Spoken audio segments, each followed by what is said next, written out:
Merry Christmas. I love to say Merry Christmas throughout the 12 days of Christmas. At home, we continue our family tradition of decorating our tree on Christmas Eve and taking it down on Epiphany. And although we've not embraced the practice of giving a gift on each day, we have begun to place an extra gift for each grandchild under our Christmas tree, and then watch our granddaughter Sienna's perplexed expression when she notices the unopened gifts after Christmas and that one has her name on it. This year, our baby grandson Briggs's extra gift was a book. It's one of those board books, you know, the kind that's ideal for a teething baby to read, mark, and inwardly digest.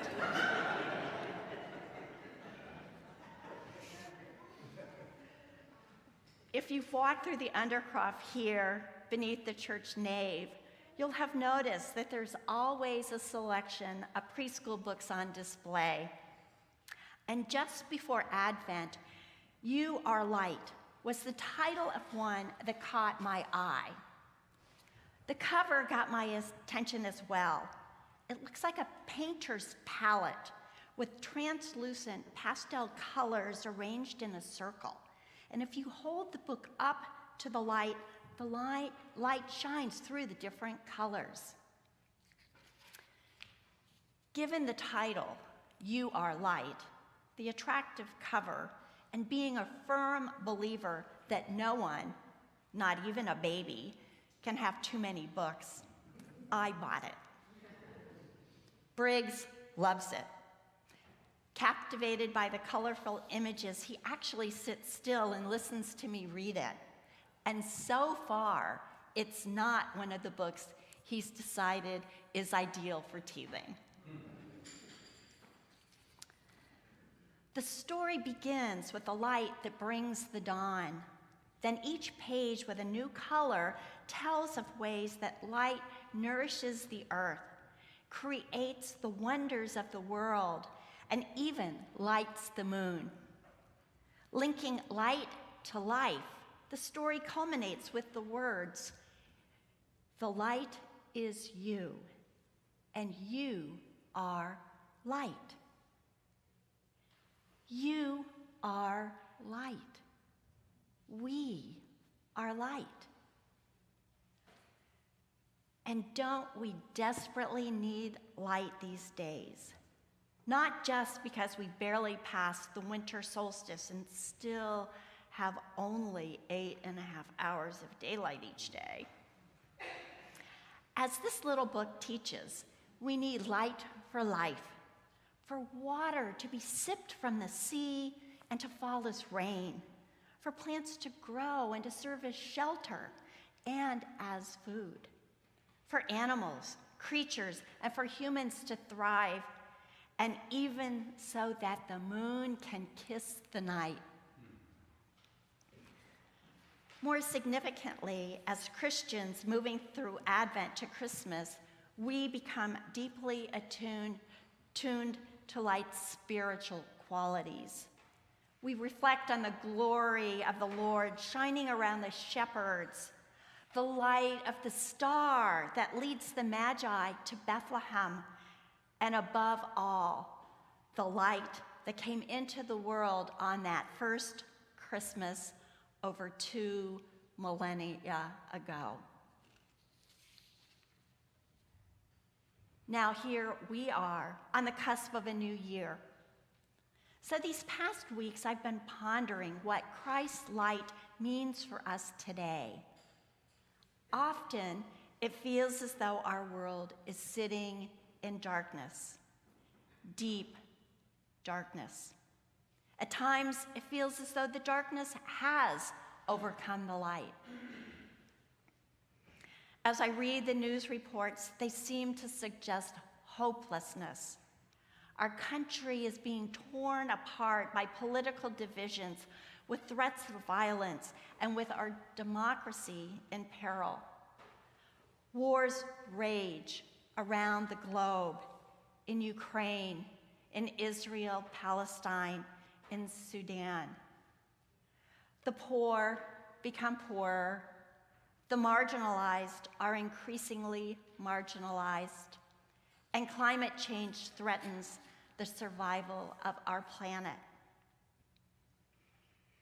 We desperately need light, spiritual light, in this dark world with all its human tragedy and natural disasters. Maybe this hunger for light is why embracing the full 12 days of Christmas is so meaningful, and why we feel that we must seek light. If you were in church on Christmas morning, you heard the poetic and mystical words from John's prologue about light. Then today, on the seventh day of Christmas, we hear these same words again, proclaiming the true light, which enlightens everyone, is coming into the world. The light shines in the darkness, and the darkness did not overcome it. Clearly, this is a message worth repeating.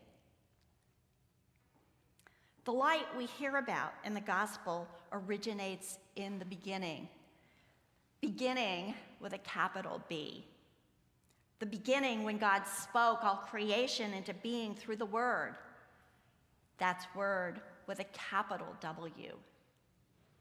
This is the true light, the light that is life itself, the light that flows from God's profound love for us, a love so unfathomable that God chose to become flesh, incarnate, a love so unfathomable that God chose to reveal God's love and compassion more fully by living among us, despite our persistent human sin, our turning away from God, and some even rejecting God.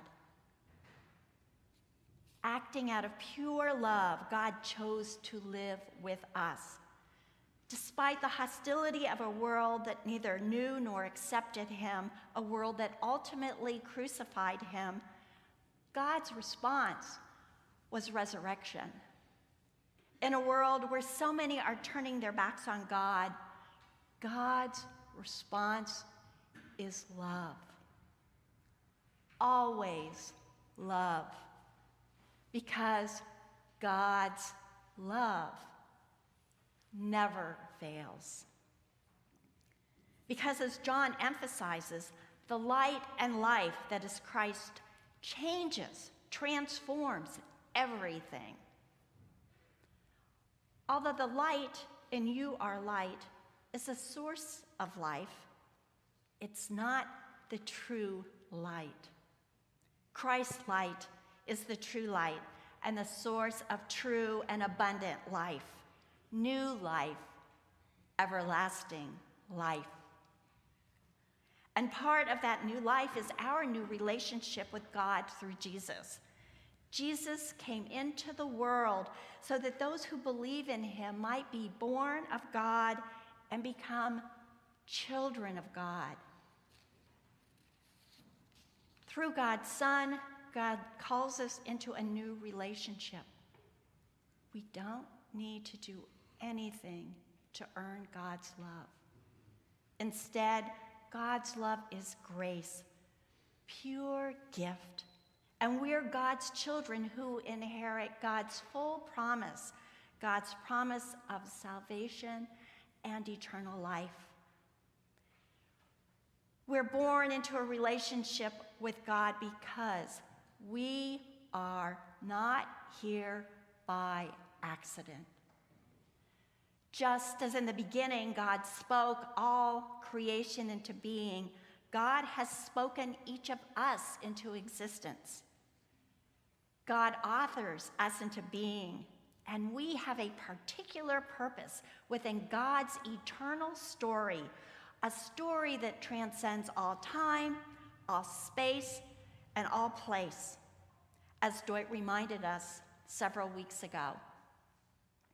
Each one of us is a word in a sentence, in a paragraph, in a chapter of God's eternal story.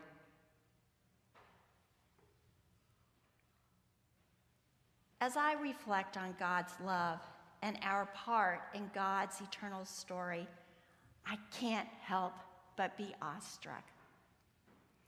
Yet, as lovely as it might be to sit and bask in God's love and light, our gospel calls us to more. Like John, whose role was to testify to the light, we too are called to respond, to act, to serve as witnesses to the light. This is our common vocation as Christians, to be Christ's light, to be children of light. The newly baptized are often given a candle lit from the Paschal candle with the words, "Receive the light of Christ," as a sign of this commission.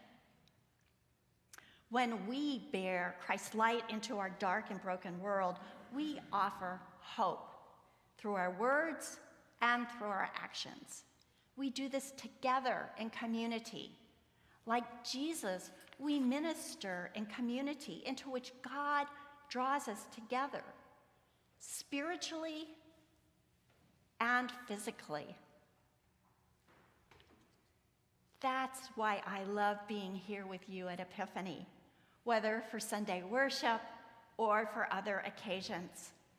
I experience firsthand how God helps us affirm one another on our respective spiritual journeys, and how we point to one another as light bearers. When we help each other turn to God's light, we become God's hope in a world that sometimes feels the opposite. Through hope, we hold fast to God's vision of peace and justice. So, yes, we are light. We are Christ's light. We are Christ's light in the world because we are made to be the hope of the world. As we turn the page of our secular calendar to a new day, a new month, to a new year, remember that you are God's child whose life is precious and meaningful.